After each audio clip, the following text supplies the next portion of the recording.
તો દોસ્તો આજના વિડીયોમાં તમારા સૌ માટે સૌથી ખાસ અને સૌથી મહત્વના સમાચાર લઈને આવ્યો છું દોસ્તો। તો સૌથી પહેલા સમાચાર તમારી સામે આવી રહ્યા છે કે હવામાનના અહેવાલ દોસ્તો ખાસ જાણી લેજો કે ખેતી માટે નિર્ણાયક છે, જેમાં ગુજરાતમાં મોટાભાગના જિલ્લાઓમાં હાલ શિયાળાનું હવામાન યથાવત છે અને સવારે અને રાત્રે ઠંડી, ભારે ઓસ, હળવો ઘુમ્મસ જોઈ શકાય છે।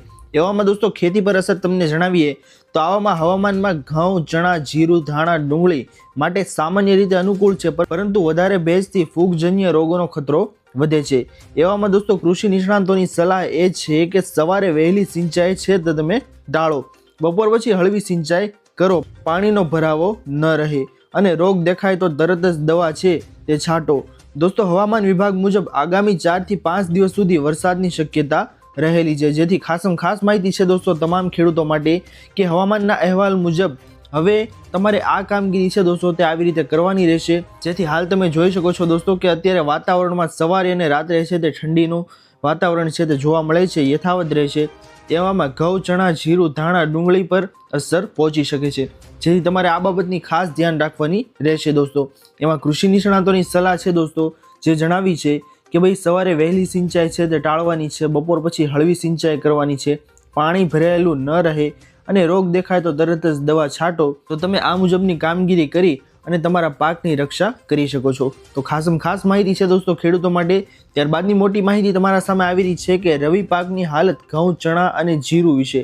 દોસ્તો તમને જણાવી દે કે ઘઉંના પાક વિશે તો હાલ ઘઉંનો પાક છે તેમાં દાણા ભરવાની અવસ્થામાં ઊંચાઈ અને રંગ સારો જોઈ શકાય છે, પરંતુ કેટલાક વિસ્તારોમાં પીળાશ અને પાંદડાની ટીપ સુકાવાની ફરિયાદ છે। આનો ઉપાય શું છે દોસ્તો તેના વિશે તમને જણાવી દે તો માઇક્રો ન્યુટ્રિયન, પોટાશ, સંતુલિત ખાતર, તો જેના કારણે દોસ્તો તમે આ પીળાશ છે તેને દૂર કરી શકો છો અને ઘઉંના પાકને સારી રીતે ઉછેરી શકો છો। ત્યારબાદની માહિતી દોસ્તો આની અંદર આવી રહી છે ચણાના પાક વિશે, જેમાં ચણાના પાકમાં જણાવવામાં આવેલું છે કે ફૂલખરી, પીળાશ, પાંદડા સુકાવાની પ્રોબ્લેમ છે દોસ્તો તે જોઈ શકાય છે।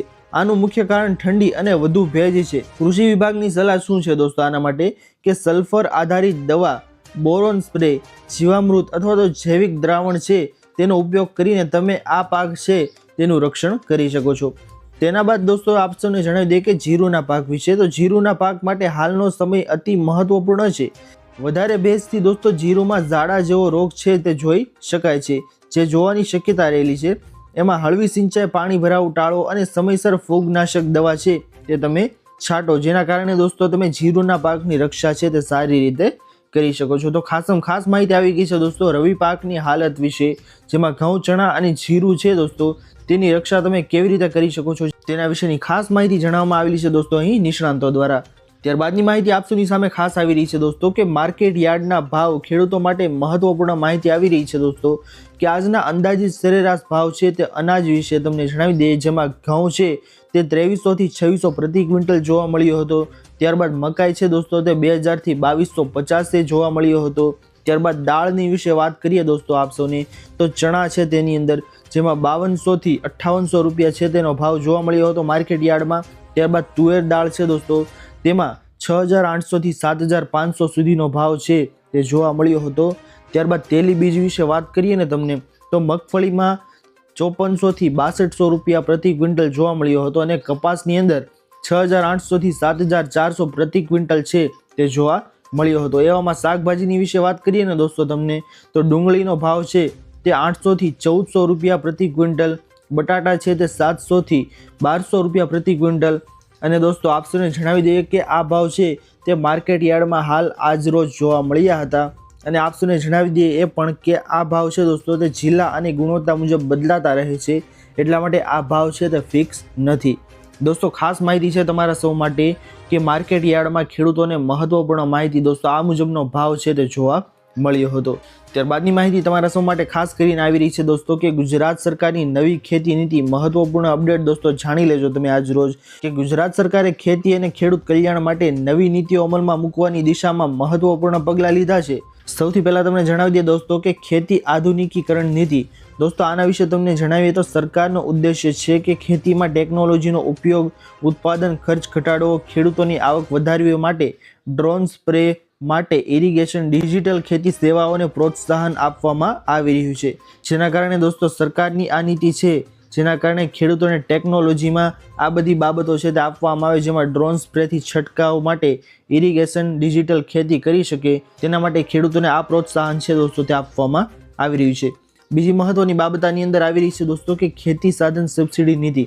આમાં દોસ્તો જણાવવામાં આવેલું છે કે ગુજરાત સરકાર દ્વારા ખેડૂતોને ટ્રેક્ટર, રોટાવેટર, કલ્ટિવેટર, ડ્રીપ અને સ્પ્રિંકલર સિસ્ટમ પર 40% થી 70% સુધીની સબસિડી છે દોસ્તો તે આપવામાં આવી રહી છે. જેથી દોસ્તો ખેડૂતો છે તે આ યોજના વિશે લાભ લેવા માંગતા હોય તો તમે આમાં રજીસ્ટ્રેશન કરાવી શકો છો, જેમાં આઈ ખેડૂત પોર્ટલ ઉપર દોસ્તો તમને આ બધી સહાયો છે તેનો લાભ મળવાપાત્ર થશે. અરજીઓ માટે ઓનલાઈન પોર્ટલ મારફતે દોસ્તો આ અરજી છે તે સ્વીકારવામાં આવશે. અને ત્યારબાદ દોસ્તો તમને જણાવી દઈએ કે જૈવિક ખેતીને પ્રોત્સાહન નીતિ. દોસ્તો આની અંદર જણાવવામાં આવેલું છે કે સરકાર હવે ઓર્ગેનિક અને નેચરલ ફાર્મિંગ પર ખાસ ભાર મૂકી રહી છે. દોસ્તો આનો લાભ છે તે તમને થશે કે જમીનની ઉદ્ભવતા વધશે અને ખર્ચ ઘટે અને પાકને વધારે ભાવ છે તે મળશે અને ખેડૂતોને પૈસો થશે.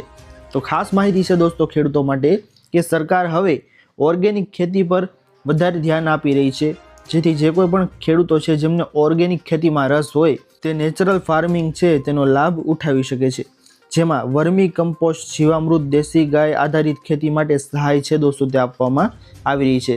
આના માટે દોસ્તો તમે લાભ લેવા માંગતા હોય તો તમે ઓનલાઈન રજીસ્ટ્રેશન છે તે કરાવી શકો છો. તો ખાસ માહિતી છે દોસ્તો ખેડૂતો માટે.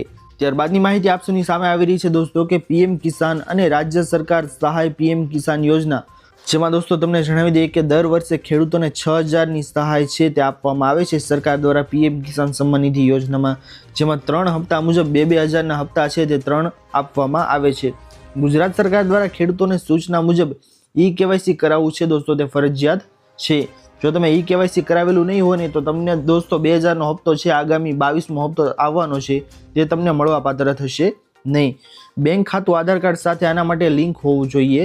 હાલ દોસ્તો રાજ્ય સરકારની યોજના વિશે તમને વાત કરીએ તો રાજ્ય સહાય યોજનામાં ગુજરાત સરકારે પાક નુકસાન સહાય યોજના, વીમા યોજના, સિંચાઈ સહાય વિસ્તારની જાહેરાત કરી છે, જેથી ખેડૂતો તમે આ યોજનામાં લાભ લેવા માંગતા હોય તો આમાં રજીસ્ટ્રેશન કરાવી અને આનો લાભ છે તે તમે ઉઠાવી શકો છો. તો ખાસ માહિતી છે દોસ્તો.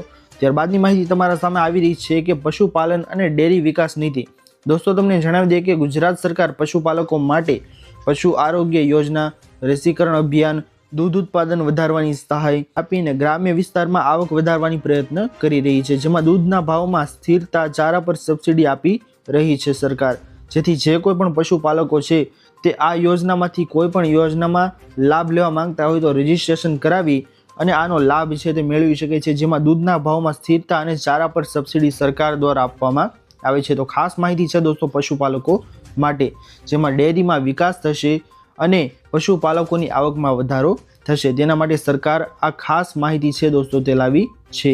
ત્યારબાદની માહિતી તમારા સૌ માટે આગળ આવી રહી છે દોસ્તો કે ખેડૂતો માટે ચેતવણી આપવામાં આવી છે. દોસ્તો તમને જણાવી દઈએ કે સરકાર અને કૃષિ વિભાગે ચેતવણી આપી છે કે નકલી ખાતર, ખોટી દવા, ફેક યોજના, ફોન કોલથી સાવચેત રહેવા. કોઈ પણ યોજના માટે પૈસા માંગે તો વિશ્વાસ ન કરવો. દોસ્તો હાલ આપને જણાવી દઈએ કે ઘણા એવા સ્કેમ વધી રહ્યા છે, ઠગબાજો છે તે ખેડૂતોને ઠગી રહ્યા છે અને આવા નકલી દોસ્તો ખાતર, નકલી યોજના તેના ફોન કોલ આવી રહ્યા છે ખેડૂતોના ફોનમાં અને તેમની પાસેથી ઓટીપી માંગી અને તેમના ખાતા છે તે ખાલી કરવામાં આવી રહ્યા છે. જેથી તમારે કોઈ પણ આવા ફોન કોલ્સ આવે, કોઈ પણ લોન વિશેના ફોન આવે કે કોઈ ખાતર, ખોટી દવા વિશેના ફોન આવે દોસ્તો, તો તેવા ફોન કોલ્સ છે તો તમારે ઇગ્નોર કરવાના છે. તેવા ફોન કોલ્સ આવે દોસ્તો તો તમારે ચેતી જવાનું છે, કારણ કે આ નકલી ઠગબાજો છે જે ખેડૂતોને હાલ લૂંટી રહ્યા છે અને તમારા ફોનની અંદર ઘણીવાર એવી લિંક આવતી હશે કે પીએમ કિસાન સહાય યોજનાની અંદર હપ્તામાં વધારો કરવામાં આવ્યો અને તેવી કાંઈ લિંક આવે તો તેને ક્યારેય ઓપન કરવી નહીં દોસ્તો, કારણ કે તેની અંદર પણ કદાચ તેઓએ ચાલ બેઠાડી હોય અને નકલી લિંક આપીને તમારા ખાતા છે તે ખાલી કરવામાં આવી રહ્યા હોય, જેથી તમારે દોસ્તો ખાસ સાવચેત રહેવું. ત્યારબાદની માહિતી તમારા સૌ માટે આવી રહી છે દોસ્તો આગળ કે ગ્રામ્ય વિકાસ અને રોજગાર નીતિ. દોસ્તો આમાં તમને જણાવી દઈએ કે ગુજરાત સરકાર દ્વારા ગ્રામ્ય રોજગાર, સ્વરોજગાર, કૌશલ્ય વિકાસ માટે નવી યોજના અમલમાં મુકાઈ રહી છે, જેમાં યુવાનો અને ખેડૂતો બંનેને લાભ છે તે મળવાપાત્ર થશે. ગ્રામ્ય વિકાસ અને રોજગાર નીતિમાં દોસ્તો ગુજરાત સરકાર દ્વારા ઘણી બધી એવી યોજનાઓ છે તે યુવાનો માટે ચલાવવામાં આવે છે, જેમાં યુવાનોને નવી નવી સ્કિલ શીખવાડવામાં આવે છે અને સાથે સાથે તેમને દર મહિને સ્ટાઇપન્ડ પણ આપવામાં આવે તેવી પણ સરકાર દ્વારા છે તે નીતિ અમલમાં મુકાય છે, જેથી યુવાનો છે તે ગ્રામ્ય વિસ્તારના હોય કે પછી શહેરી વિસ્તારના હોય તેમના માટે પણ આ યોજનાઓ છે તે ઘણી બધી અમલમાં મુકાઈ રહી છે, જેથી તે પણ લાભ લેવા માંગતા હોય તો યોજનાઓમાં નવી યોજનાઓની અંદર યુવાનો છે તે રજીસ્ટ્રેશન કરાવી શકે છે. તો દોસ્તો આ હતી આજની સૌથી મોટી અને મહત્વની ખાસ ખેડૂતો અને તમામ લોકો માટેની ખાસ માહિતી. આશા કરું છું દોસ્તો કે આપ સૌને આ માહિતીઓ છે તે પસંદ આવી હશે. જો પસંદ આવી હોય તો વિડીયોને લાઇક કરવાનું ભૂલતા નહીં. ચેનલ પર નવા આવ્યા હો તો અમારી ચેનલ ખેડૂત ઓનલાઈન પોઈન્ટને સબસ્ક્રાઇબ કરી અને બાજુમાં આપેલા બેલ આઇકનને પણ પ્રેસ કરી દેજો, જેના લીધે દિવસભરના કામના સમાચાર અને આવી જ મહત્વની ખાસ માહિતી આપ સૌને આ ચેનલના માધ્યમથી મળતી રહે. તો દોસ્તો મળી આવ્યા પછીના વિડીયોમાં, ત્યાર સુધી જય હિન્દ અને વંદે માતરમ.